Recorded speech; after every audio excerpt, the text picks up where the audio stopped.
So welcome to part 2 of acid bases and salt class 10 chemistry। तो जैसे कि part 1 में हमने एसिड को कंप्लीट किया, उसी तरीके से इस पार्ट पे हम लोग इस बार बेसिस को पूरी तरीके से कंप्लीट करने वाले हैं। So let's start bases. So what are bases? Bases are the metallic oxides, hydroxides and ammonium hydroxides।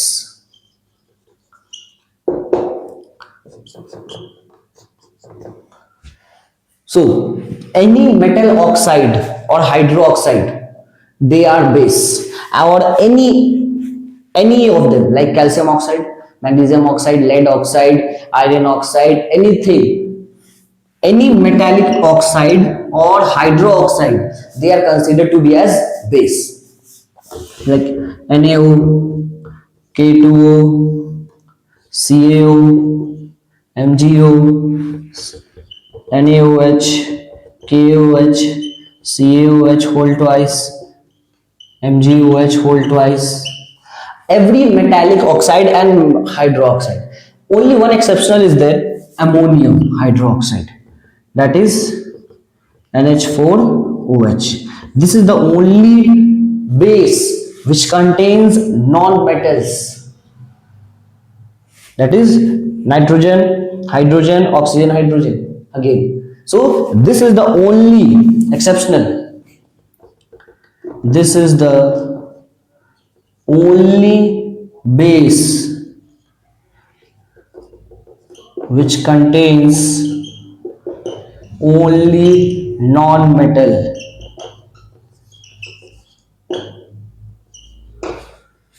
बाकी सारे का सारे देख लीजिए, इसमें मेटल है, नॉन मेटल, मेटल है, मेटल है, metal, non metal, metal, non metal, metal, non metal, but this is the only base which contains only non metal atoms.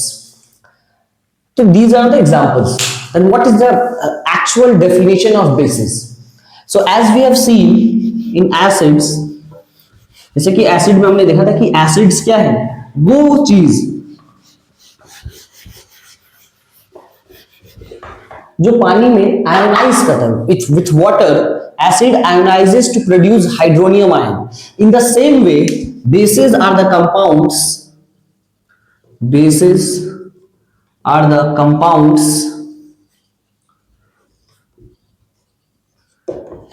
which are ionization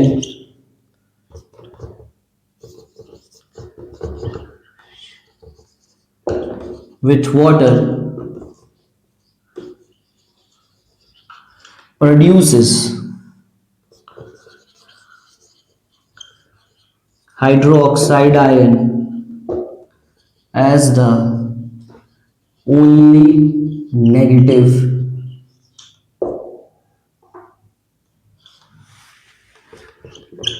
ion, that is OH ion। तो वो compound जो water में ionize करता हो, hydroxide का formation कराते हैं। NaOH, it ionizes to gives you Na plus and OH minus, right? But for NaO, Na2O, what happens here? It reacts with water to produce NaOH, 2NaOH, and now this NaOH dissociates into Na plus plus OH minus। तो यहाँ पे दो molecules था, तो ये पूरा को 2 से मल्टीप्लाई कर देंगे। तो जो भी मेटालिक और हाइड्रोक्साइड था वो सिंपली आयोनाइज हो जाता है Na positive, means metal ions और हाइड्रोक्साइड आयंस के फॉर्म में। बट जो मेटालिक ऑक्साइड है, जैसे Na2O था, ये क्या करता है, जब पानी में जाता है तो पहले ये रिएक्ट करता है और बेस बनाता है, हाइड्रोक्साइड बनाता है, और हाइड्रोक्साइड बनाने के बाद फिर ये क्या होता है, ये आयोनाइज होता है, Na प्लस और OH माइनस प्रोड्यूस करता है।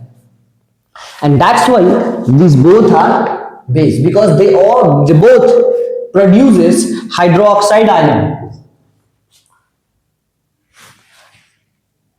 The only difference is that it directly produces hydroxide ion and it indirectly produces. First it produces hydroxide ion and then it produces hydroxide ion.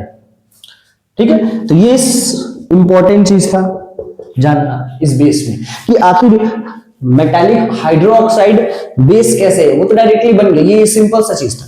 But non metallic sorry metallic oxide जो है वो base कैसे बन रहा है, वो कैसे OH ion produce कर रहा है, क्यों? क्योंकि इसके पास तो OH आयन है ही नहीं। तो ये क्या कर रहा है, पहले वाटर के साथ रिएक्ट करके NaOH बनाता है, फिर ये NaOH क्या है, ये डिसोसिएट होता है सोडियम आयन और फिर ये hydroxide ion. So by this any compound on ionization, if it produces hydroxide ion, which ion? Hydroxide ion, then that compound is considered to be as base. अब hydroxide ion का एक और नाम हम लोग देखने को मिलेगा, hydroxyl ion. So don't get confused, ठीक है। Now classification of bases. So again for classification there should be some characteristics on which we have to classify, on which the substance get classified. अब किसी चीज को arrange करना है, group करना है, तो उसके पीछे कुछ एक स्पेसिफिक कैटेगराइजेशन होना चाहिए ना।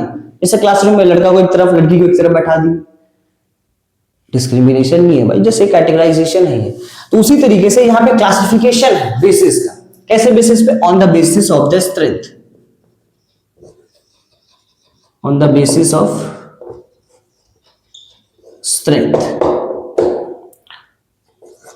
तो पहला है strong alkali and the second one is weak alkali. तो strong alkalis में है NaOH KOH, weak alkali में है CaOH whole twice and NH4OH.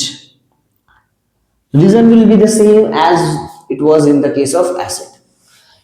Strong alkali NaOH और KOH है, weak alkali CaOH whole twice और NH4OH है। Because ऐसा क्यों? Reason सवाल ये उठे, because it produces more hydroxide ion and it partially ionizes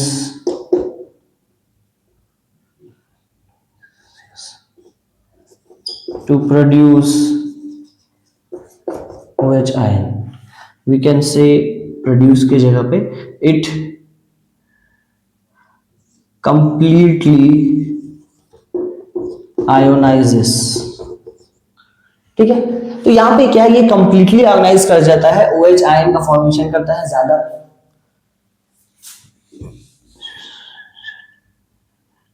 ठीक है, to produce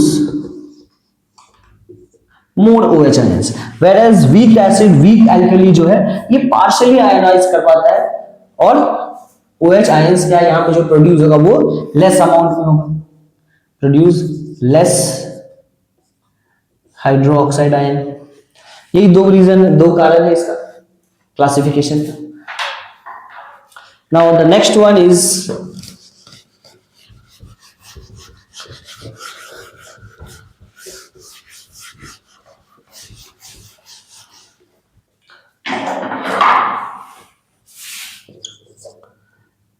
on the basis of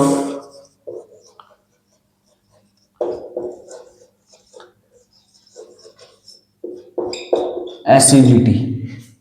अब व्हाट इज एसिडिटी ये जानना जरूरी है। तो जैसे बेस एसिड के केस में बेसिसिटी थी, मींस एक मॉलिक्यूल कितना हाइड्रोनियम आयन प्रोड्यूस करता है उसको बेसिसिटी कहते थे। उसी तरीके से यहां पर एक मॉलिक्यूल कितना हाइड्रोक्साइड आयन प्रोड्यूस करता है उसको एसिडिटी कहते हैं। Number of hydroxide ion released by one molecule of a base on ionization that's it. For example NaOH, ये आयोनाइज करेगा, it will produce Na plus OH minus, तो इसका एसिडिटी क्या हो जाएगा, acidity is equal to 1। Similarly CaOH whole twice, इसका acidity क्या होगा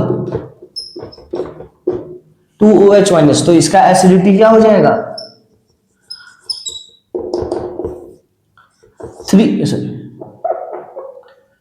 2। So number of hydroxide on ionization produced by one molecule of base, सिर्फ एक ही मॉलिक्यूल ऑफ बेस के उससे हम लोग को कैलकुलेट करना है। ऐसा नहीं कि ले लिए हैं उसमें अब 10 ग्राम भी ले लेंगे तो उसमें मिलियंस ऑफ मॉलिक्यूल्स होगा बेस का, तो वो मिलियंस ऑफ हाइड्रोक्साइड प्रोड्यूस करेगा, वैसा नहीं। एक मॉलिक्यूल आयनाइजेशन पे कितना हाइड्रोक्साइड आयन प्रोड्यूस करता है उसको हम लोग एसिडिटी कहते हैं, और इसकी बेसिस पे भी हम लोग का क्लासिफिकेशन है।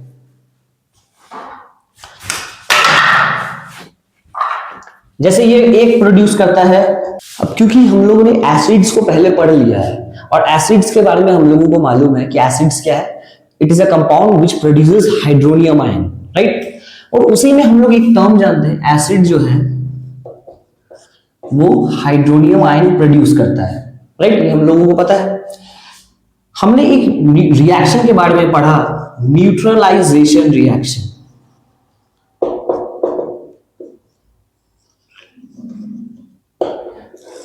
अब इस रिएक्शन में होता क्या है, इस रिएक्शन में एसिड बेस के साथ रिएक्ट करता है और वो salt plus water as the only product form करता है।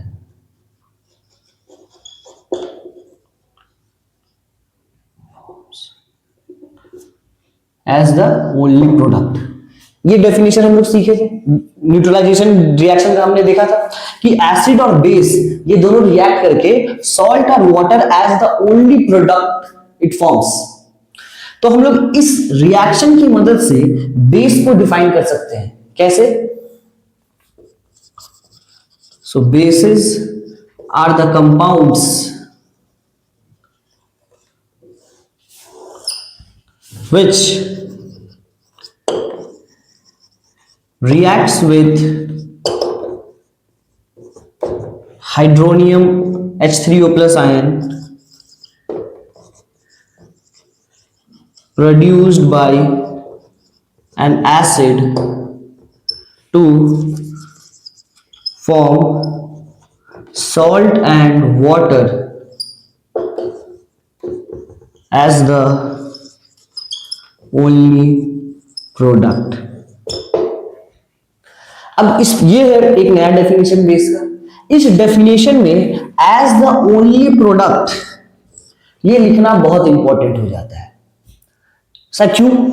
क्योंकि बहुत सारा ऐसा, अगर ये हम ना लिखे एज द ओनली प्रोडक्ट तो कुछ मेटालिक ऑक्साइड ही हैं जो कि एसिड के साथ रिएक्ट करके वो सॉल्ट प्लस वाटर और एक तीसरा प्रोडक्ट भी प्रोड्यूस कर देते हैं, but that metallic oxide is not a base। For example is lead oxide plus HCl। lead oxide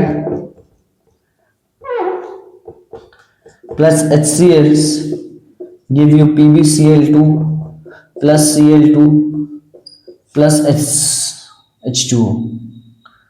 so this is 4, this is 2।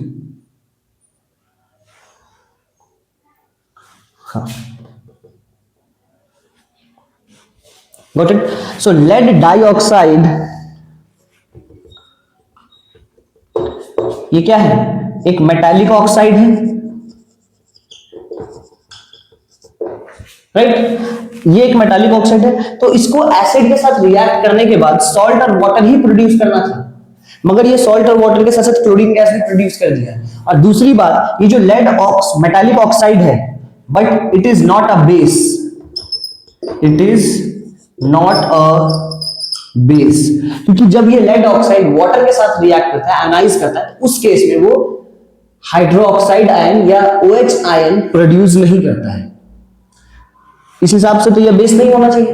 But अगर हम इस डेफिनेशन के मुताबिक चले और यहाँ पे एज द ओनली प्रोडक्ट ये वर्ड हटा दे, वर्ड्स सॉल्ट और वाटर बनाना है, तो उस केस में तो ये एक एक्स्ट्रा प्रोडक्ट बन रहा है, इसके बारे में तो इस डेफिनेशन में कोई बात ही नहीं की, तब तो ये भी हो जाता ना base, but it is not, क्योंकि ये हाइड्रोक्साइड आयन नहीं प्रोड्यूस करता है। और दूसरी बात, ये एसिड के साथ रिएक्ट करता है तो एक एक्स्ट्रा बेस प्रोडक्ट देता है, दैट इज क्लोरीन। इसीलिए एज द ओनली प्रोडक्ट लिखना इस डेफिनेशन में जरूरी है, अगर ये डेफिनेशन लिखते हैं तो। ये तो सबसे बेस्ट है, पहला वाला डेफिनेशन लिखिए।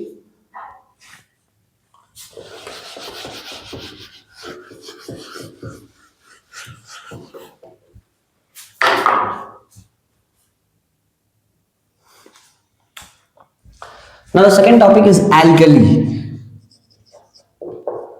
Now what is alkali? So water soluble base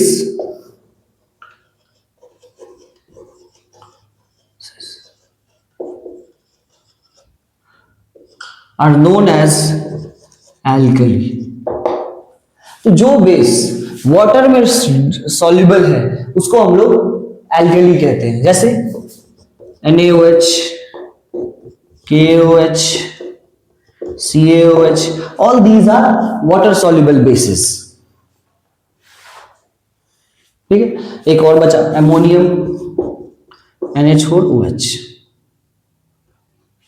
So these four are alkalis because they are water soluble. They dissolve in water and that's why they are known as alkali. जैसे हमने सुना है हर तोता चिड़िया होता है मगर हर चिड़िया तोता नहीं हो सकता है, उसी तरीके से every alkali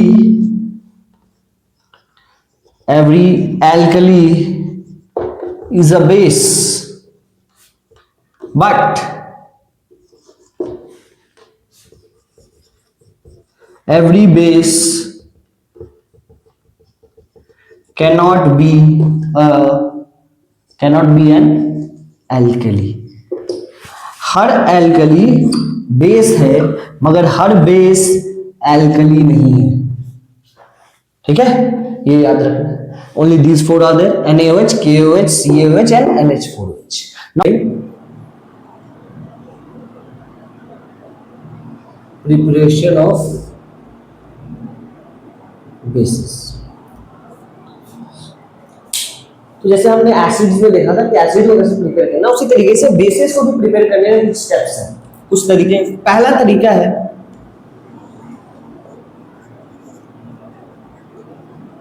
by the action of metals with oxygen. तो जब कोई मेटल ऑक्सीजन के साथ रिएक्ट करता है, इट प्रोड्यूस मेटल ऑक्साइड जो कि एक बेस है, ठीक है। फॉर एग्जांपल जैसे Na ऑक्सीजन के साथ रिएक्ट करता है तो वो Na2O देता है,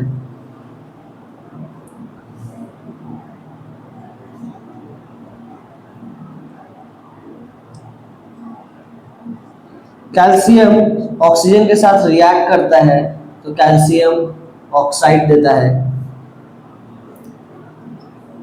पोटेशियम ऑक्सीजन के साथ रिएक्ट करेगा तो K2O देगा।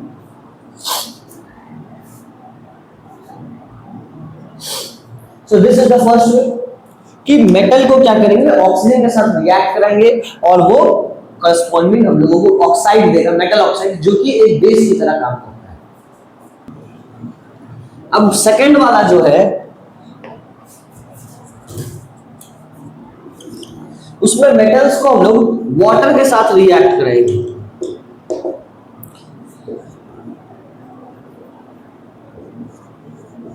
So metal plus water you gives metallic hydroxide, that is a base, plus hydrogen gas. तो मेटल एग्जांपल लेते हैं Na, ये रिएक्ट किया वाटर के साथ तो NaOH plus H2, कैल्शियम ये वाटर के साथ रिएक्ट किया तो दिया CaOH whole twice plus H2।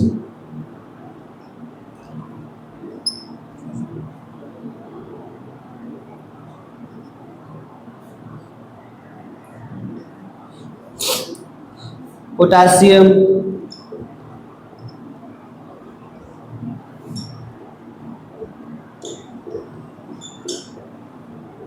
इस चीज का ध्यान देंगे यहाँ पे कि जो सोडियम है और पोटेशियम जो है ये जब वाटर के साथ रिएक्ट करता है so they react vigorously and they can also explode. Explosive होता है बहुत ज्यादा, क्योंकि जब ये पोटेशियम या सोडियम जब पानी में डालते हैं खास करके सोडियम तो वो क्या है लार्ज अमाउंट में हीट एनर्जी रिलीज करता है, जिसके जो हीट एनर्जी जो रिलीज हुआ है वो इस प्रोड्यूस्ड हाइड्रोजन को जलाने में मदद करता है, बर्न कंबशन कराने में मदद करता है। तो ये हाइड्रोजन गैस जो है they start exploding with a pop sound.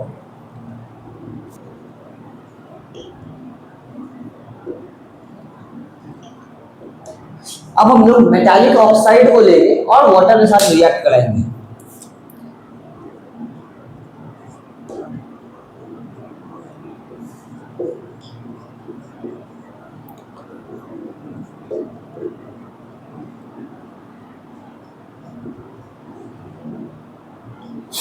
तो दीज बेसिस, अब यहाँ पे ध्यान ये देना है कि यहाँ पे हर एक मेटालिक ऑक्साइड वाटर के साथ रिएक्ट करेगा, यहाँ पे वो मेटालिक ऑक्साइड ही वाटर के साथ रिएक्ट करेगा जो कि वाटर सॉल्युबल बेसिस बनाता है, जैसे sodium, potassium, calcium.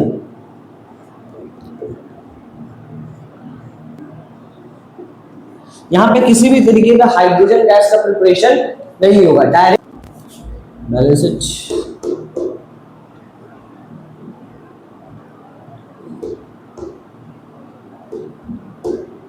Balanced.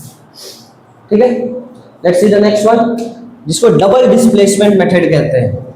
Bye double displacement method, इसमें क्या है एक हमारा सॉल्ट जो है वो दूसरे में सॉल्ट बेस के साथ रिएक्ट करके एक और नया बेस बनाएगा, जैसे कि salt plus alkali gives you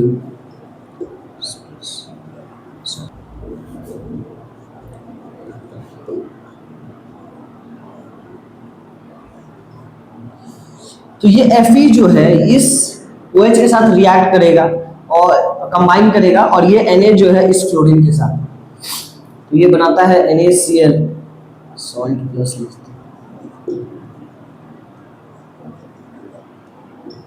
plus FeOH whole thrice.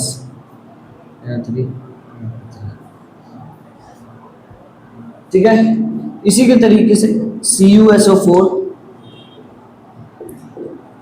ये भी NaOH के साथ रिएक्ट करेगा, तो ये जो सोडियम है इस सल्फेट के साथ चला जाएगा, कॉपर जो है वो हाइड्रोक्साइड के साथ चला जाएगा, तो ये बनाएगा Na2SO4 plus CuOH whole twice.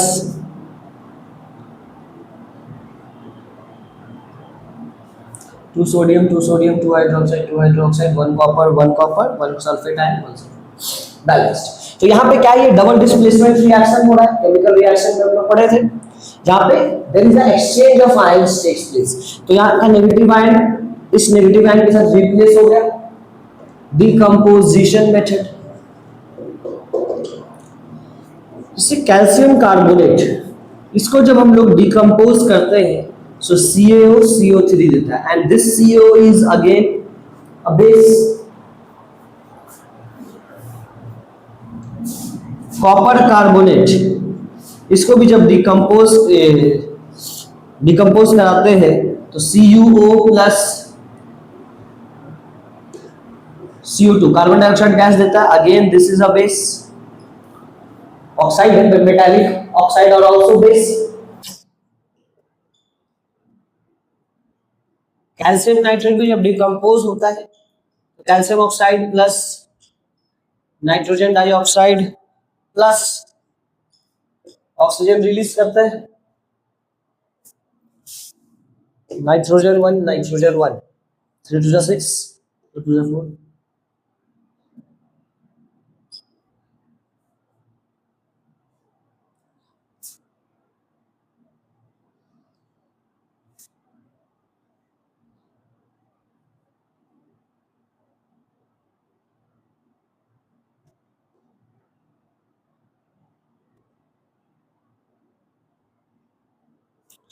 यहाँ कार्बोनेट्स क्या है, डिकम्पोज हो रहा है, बेस और कार्बन डाइऑक्साइड दे रहा है। यहाँ नाइट्रस डिकम्पोज हो रहा है, वो नाइट्रोजन डाइऑक्साइड और ऑक्सीजन दे रहा है एज अ बाई प्रोडक्ट।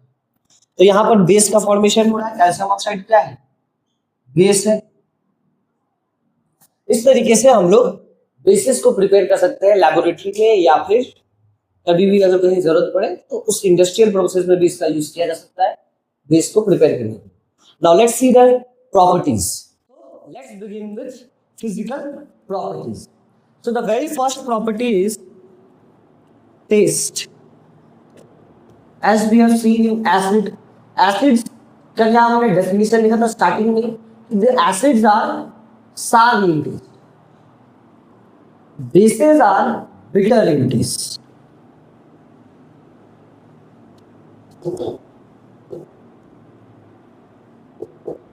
जैसे कि सोप, अभी नहाते वक्त या साबुन, या गलती से ही साबुन का फेल या शैम्पू पर मुंह में चला जाए तो एकदम कड़वा ऐसा लगता है। क्यों? क्योंकि साबुन में क्या है, बेस है, शैम्पू में बेस है, and that base is responsible for that bitter taste. तो दुनिया का कोई भी चीज अगर वो कड़वा है तो वो बेस, ठीक है।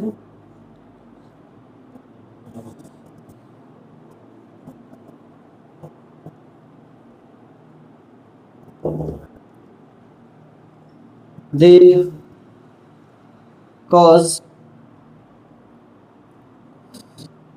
a little burning sensation.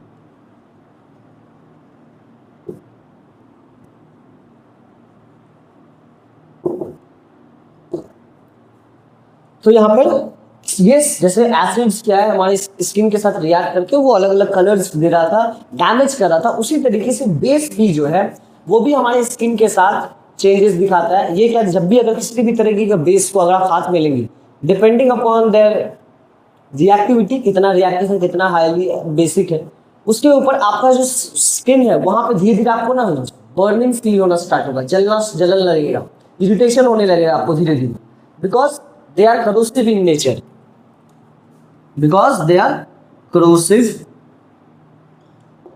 to skin.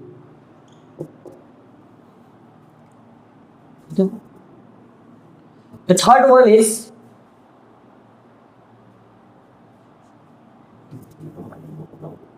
slippery to touch. So slippery है।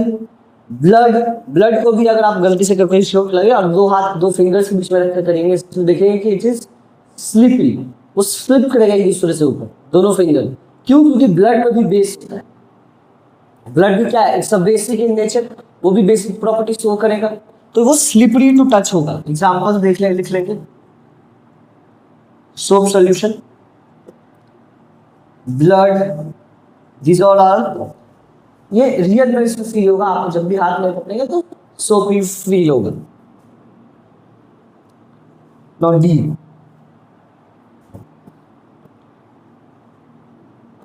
दे changes red litmus to blue. तो अगर इंडिकेटर्स में बात करें तो रेड लिटमस को ये क्या में चेंज कर देगा, ब्लू में। Let's see some other indicators also. So these are the three most common indicators. पहला तो रेड लिटमस। So यहाँ पे what changes we have to we see red to blue. फिर मिथाइल ऑरेंज, तो यहाँ पे ऑरेंज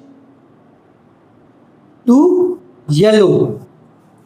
फेनोप्थलीन, अब फेनोप्थलीन क्या है, कलरलेस है, सो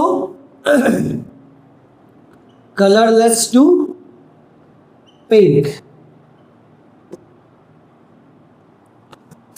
ये दोनों जो है ये एसिड के साथ कोई चेंज नहीं दिखाता, but in the presence of base this shows the colour variations. याद रखेंगे ऑरेंज वाला मिथाइल ऑरेंज येलो में कन्वर्ट हो जाएगा, फिनोक्सिडीन जो है कलरलेस से पिंक कलर में कन्वर्ट हो जाएगा। Now the last properties that bases are strong electrolytes.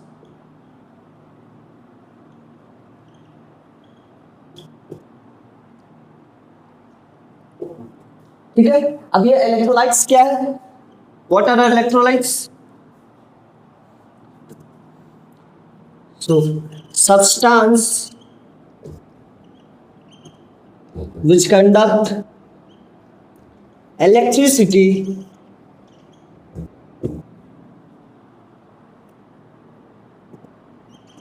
in aqueous form। तो वो सब्सटेंस जो कि एक्वस फॉर्म में इलेक्ट्रिसिटी कंडक्ट करता हो उसको हम लोग इलेक्ट्रोलाइट्स कहते हैं, और जो बेस है they are the strongest electrolytes. That's it. अब हम लोग केमिकल प्रॉपर्टीज की तरफ चलते हैं।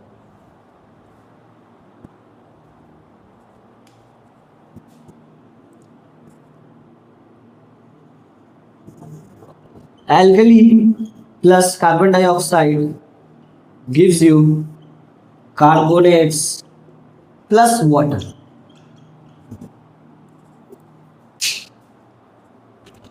तो ये पहला केमिकल प्रॉपर्टीज है कि एल्कली जो है अगर वो कार्बन डाइऑक्साइड के साथ रिएक्ट करेगा तो वो करस्पॉन्डिंग कार्बोनेट देगा और वाटर देगा। Example NaOH plus CO2 gives you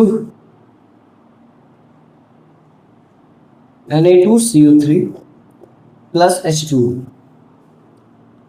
KOH carbon dioxide के साथ रिएक्ट करेगा and it will form K2CO3 plus H2। The second one is any base reacts with acid, it gives salt plus water। और इस reaction को neutralisation reaction कहते हैं।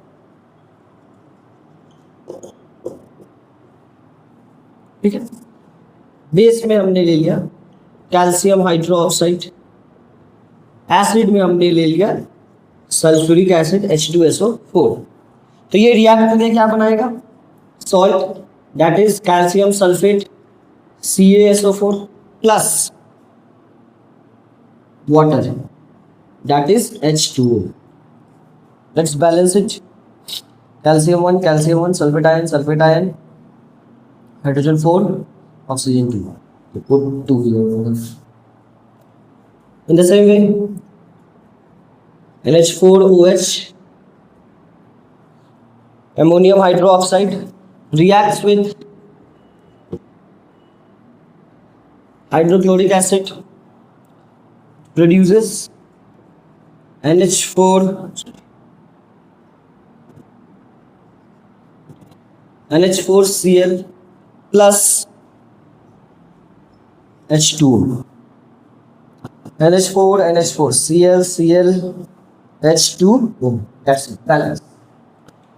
तो जब भी कोई बेस एसिड के साथ रिएक्ट करेगा it produce salt and water, और इस रिएक्शन को न्यूट्रलाइजेशन रिएक्शन कहते हैं। ये चीज हमने एसिड के टाइम पे भी देखा था। Chemical properties is that it will form a precipitate of insoluble hydroxides when the soluble hydroxide reacts with the salts of heavy metals जैसे कॉपर, जिंक और आयरन। ये these are the heavy metals. इनके sulphates के साथ या इनका कोई भी अगर सॉल्ट ले, वो सल्फेट्स हो, क्लोराइड्स हो, ब्रोमाइड्स हो, आयोडाइड्स हो, कुछ भी, अगर इनका सॉल्ट ले और उसको किसी एल्कली के साथ रिएक्ट कराए, for example CuSO4 ZnSO4 FeSO4। अब अगर इन तीनों को NaOH के साथ रिएक्ट करें, NaOH क्या है? NaOH एक एल्कली है एल्कली किसे कहते हैं?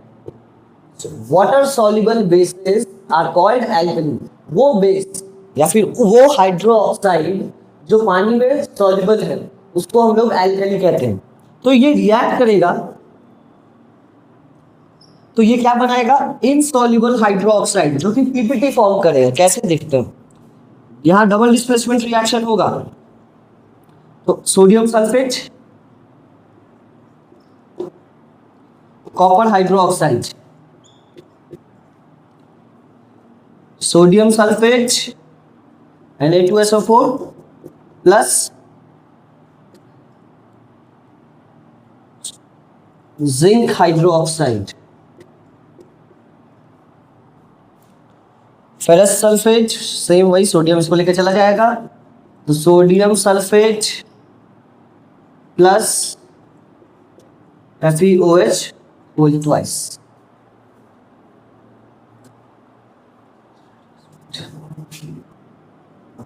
ये पेल ब्लू पीपीटी देगा, जिलेटिनस वाइट और दिस इज ग्रीन।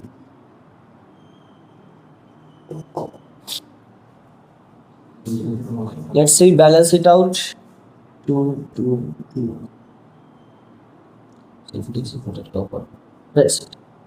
तो यहाँ पर क्या है? एल्कली है, ये सॉल्ट है। तो जब ये कॉपर सल्फेट सोडियम हाइड्रोक्साइड का रिएक्ट करेगा तो हमको एक पीपीटी मिलेगा कॉपर हाइड्रोक्साइड का और ये पेल ब्लू कलर का पीपीटी होगा। PPT means precipitate.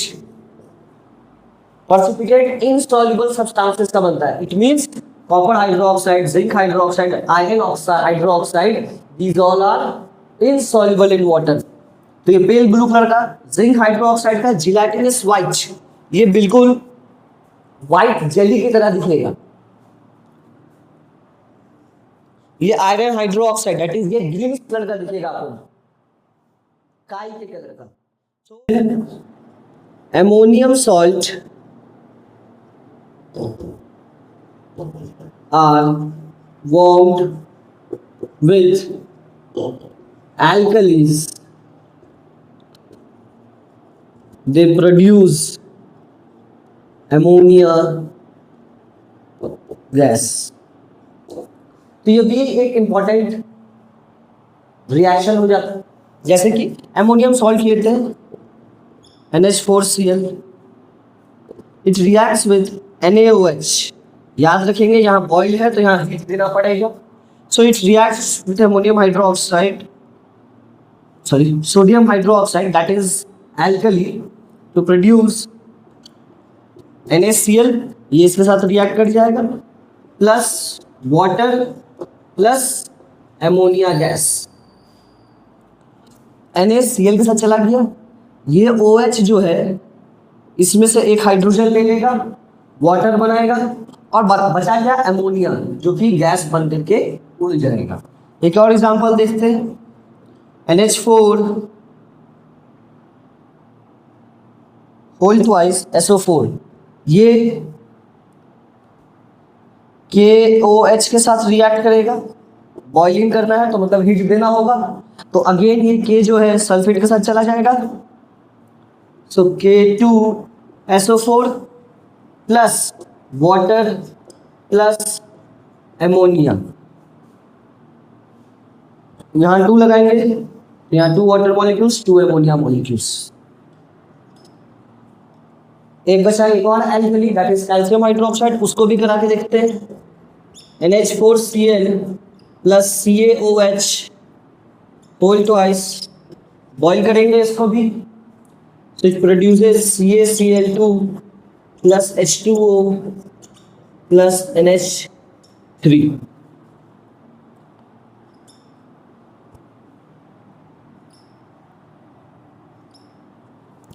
calcium 1 hydrogen 10 to 4 6 nitrogen 2 oxygen 2, ठीक है बैलेंस्ड है। तो यहाँ पर क्या हो रहा है? अमोनियम सॉल्ट जो है वो एल्कली के साथ वार्म हो रहा है, गर्म कर रहे हैं, हीट प्रोवाइड कर रहे हैं। तो इससे क्या होगा कि हम लोगों को एक सॉल्ट मिलेगा, वाटर मिलेगा एंड मोस्ट इंपॉर्टेंट यहाँ पे अमोनिया गैस का प्रोडक्शन होगा।